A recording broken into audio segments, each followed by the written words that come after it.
اعوذ باللہ من الشیطان الرجیم بسم اللہ الرحمن الرحیم۔ میرے پیارے دوستو اور بزرگوں، السلام علیکم۔ قربانی کے فضائل و مسائل کی سیریز میں خوش آمدید۔ جیسا کہ آپ لوگ جانتے ہو کہ اسلامی فضائل و مسائل کے حوالے سے ہم نے یہ چینل شروع کیا ہوا ہے، جس میں ہماری سیریز اب قربانی کے حوالے سے چل رہی ہے۔ تو اسی طرح تمام اسلام کے فضائل و مسائل کے بارے میں ہم یہاں آپ کو آگاہی دیں گے۔ اس لیے آپ ہمارے اس چینل کا حصہ بنیں تاکہ آپ لوگوں تک یہ تمام فضائل و مسائل اسلامی حوالے سے پہنچ سکیں اور آپ لوگ دوسروں تک بھی اس کو پہنچائیں۔ آج کے اس بیان میں قربانی کی ابتدا کے بارے میں آپ کو بتاؤں گا کہ قربانی کی ابتدا کیسے ہوئی۔ تو حضرت ابراہیم خلیل اللہ علیہ السلام نے خواب میں دیکھا تھا کہ میں اپنے بیٹے کو ذبح کر رہا ہوں۔ نبیوں کا خواب سچا ہوتا ہے اور اللہ تعالیٰ کی جانب سے تھا، اور ایسی بات اللہ تعالیٰ کی جانب سے حکم دیے جانے کے برابر مانی جاتی تھی۔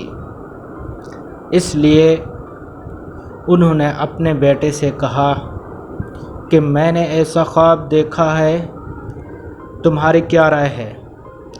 بیٹے نے جواب دیا، جو کہ قرآن مجید میں بھی ہے۔ اس کا ترجمہ کچھ اس طرح سے ہے: اے ابا جان، آپ کو جو حکم ہوا ہے اس پر عمل کر لیجئے، آپ انشاءاللہ مجھے صبر کرنے والوں میں پائیں گے۔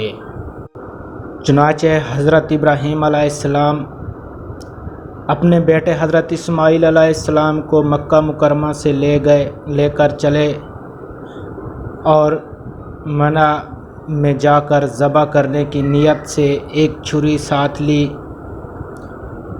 منی مکہ معظمہ سے 3 میل دور پہاڑوں کے درمیان ایک بہت لمبا میدان ہے۔ جب منی میں داخل ہونے لگے تو ان کے بیٹے حضرت اسماعیل علیہ السلام کو شیطان بہکانے لگا۔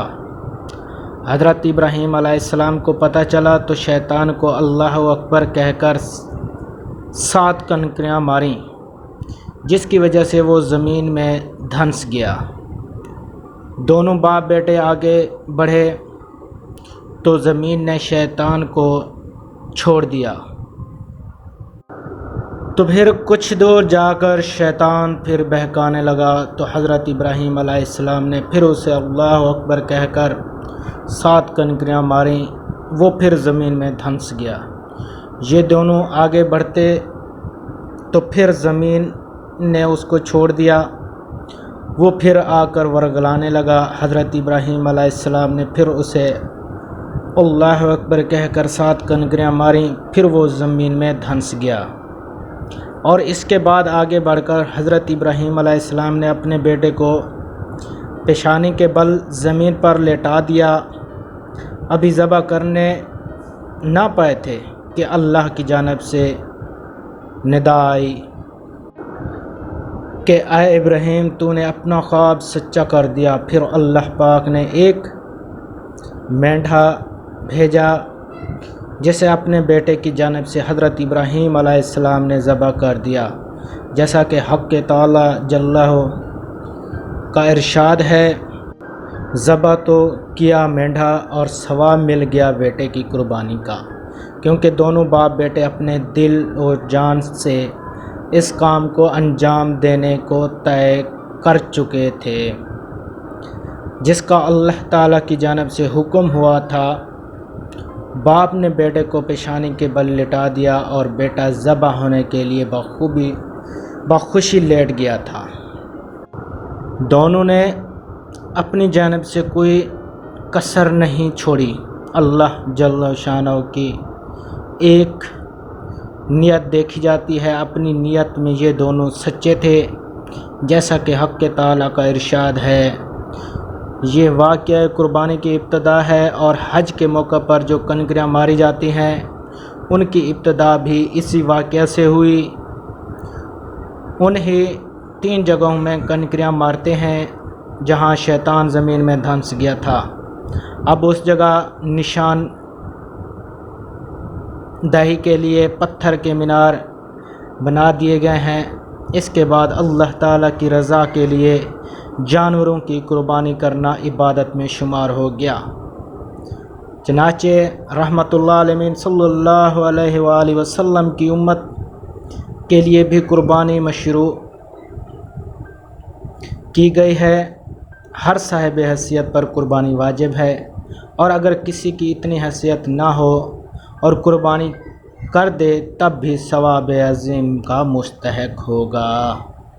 قربانی کرنے کی فضیلت حدیث پاک صلی اللہ علیہ وآلہ وسلم کی روشنی میں حضرت عائشہ صدیقہ رضی اللہ تعالی عنہا کا بیان ہے کہ رسول کریم صلی اللہ علیہ وآلہ وسلم نے فرمایا کہ بقرعید کے 10 تاریخ کو کوئی نیک عمل اللہ تعالیٰ کے نزدیک قربانی کا خون بہانے سے بڑھ کر محبوب اور پسندیدہ نہیں، اور قیامت کے دن قربانی کرنے والا اپنے جانور کے بالوں، سینگوں اور کھروں کو لے کر آئے گا، اور یہ چیزیں ثواب عظیم ملنے کا ذریعہ بنیں گی۔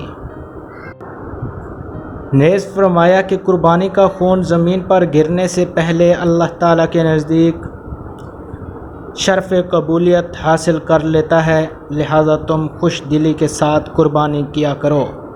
ایک اور حدیث میں حضرت ابن عباس رضی اللہ تعالی عنہ فرماتے ہیں کہ رسول اللہ صلی اللہ علیہ وآلہ وسلم نے بقرعید کے دن فرمایا کہ آج کے دن کوئی شخص قربانی سے بہتر عمل نہیں کر سکتا، علیہ کہ صلہ رحمی کرے۔